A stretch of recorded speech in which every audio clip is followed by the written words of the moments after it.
Welcome to GODSpeed, where truth meets life in under 10 minutes. I'm AK, and this is Hope for your journey.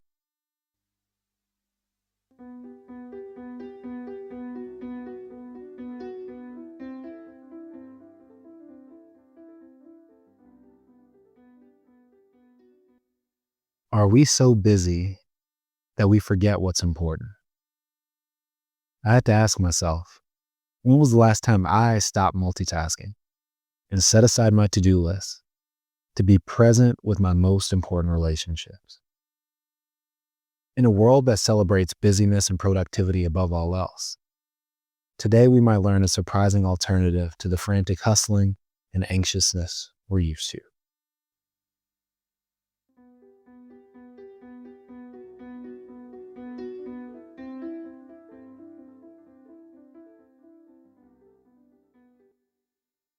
So story time. Jesus and his disciples are traveling between towns, teaching, healing, and loving people. They get an invitation to stop at the home of two sisters, Martha and Mary. And anyone who's ever done a spontaneous invitation to a lot of guests knows a lot goes into it. From cleaning, food preparation, and of course, entertaining. Martha starts making preparations. Meanwhile, her sister Mary is focused on being with Jesus. With that, let's jump into the story. This story is found in Luke chapter 10, verses 38 through 42. As Jesus and his disciples were on their way, he came to a village where a woman named Martha opened her home to him. She had a sister called Mary, who sat at the Lord's feet listening to what he said.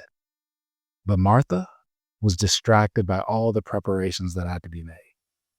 She came to him and asked, "Lord, don't you care that my sister has left me to do the work by myself? Tell her to help me."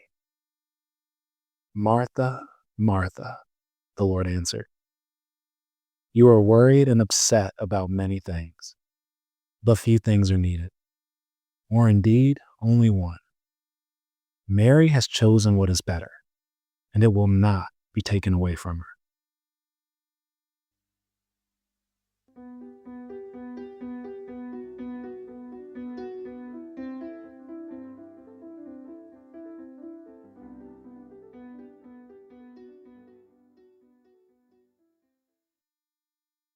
The takeaway is to realize when you're being distracted from what's important, giving you new eyes to see what actually matters in life, especially when it's hectic.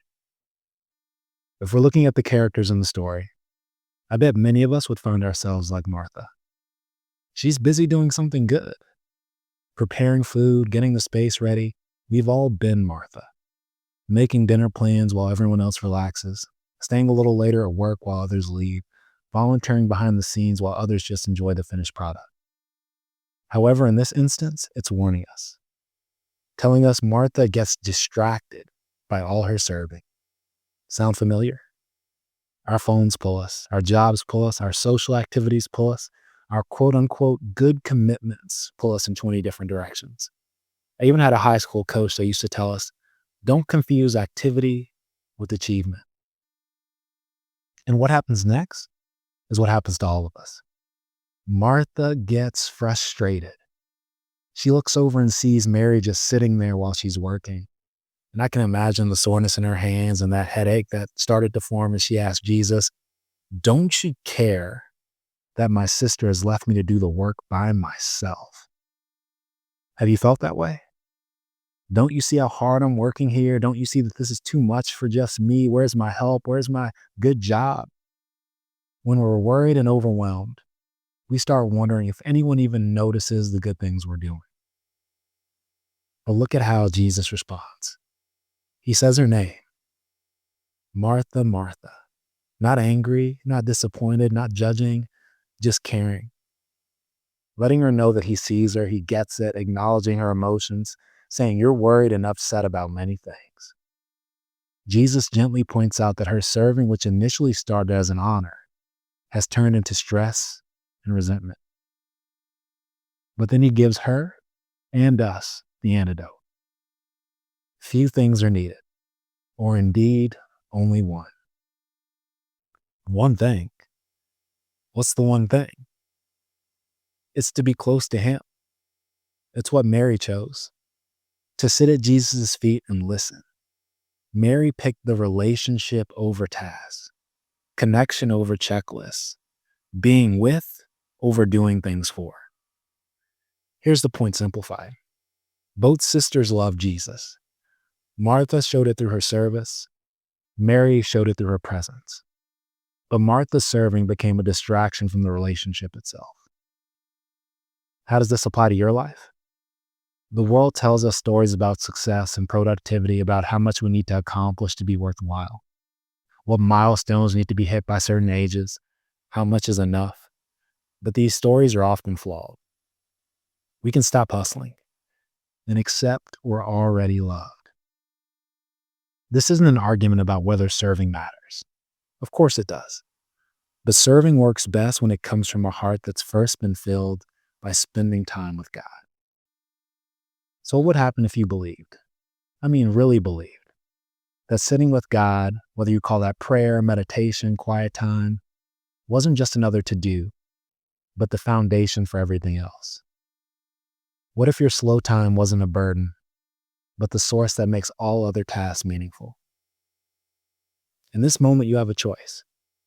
You can stay distracted by many things, or you can choose the one necessary thing. And here's the promise. Unlike everything else that can be taken away, your achievements, your success, or even your service, time with Jesus will not be taken away from you. It's the only thing that lasts.